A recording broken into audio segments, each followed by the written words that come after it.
حضرت عیسیٰ علیہ السلام کے ساتھ ایک آدمی سفر کر رہا تھا۔ اس نے سوچا اس موقع سے فائدہ اٹھانا چاہیے، پیغمبر خدا سے ایسا عمل سیکھ لینا چاہیے جس سے پتھر سونا بن جائے اور مردہ زندہ ہو جائے۔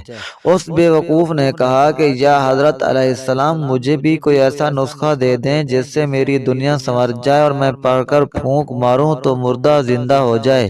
حضرت عیسیٰ علیہ السلام اس کی اس لب کشائی پر بڑے حیران ہوئے کہ اس بیمار اور مردہ شخص کو اپنا غم نہیں کہ میری رفاقت سے اپنے مردہ دل کو علاج کر لیں، مگر یہ تو ایک دن میں ہی تاج و تخت کا مالک بننا چاہتا ہے۔ اور آپ علیہ السلام نے فرمایا، چپ رہیں، یہ تیرا کام نہیں۔ اس مقام تک پہنچنے کے لیے بڑی منزلیں طے کرنی پڑتی ہیں۔ یہ قوت تو اس وقت تک حاصل ہوتی ہے جب ایک عمر روح کی آلودگیوں کو پاک کرتے گزر جاتی ہے۔ اگر تو نے ہاتھ میں عصا پکڑ بھی لیا تو کیا ہوا، اس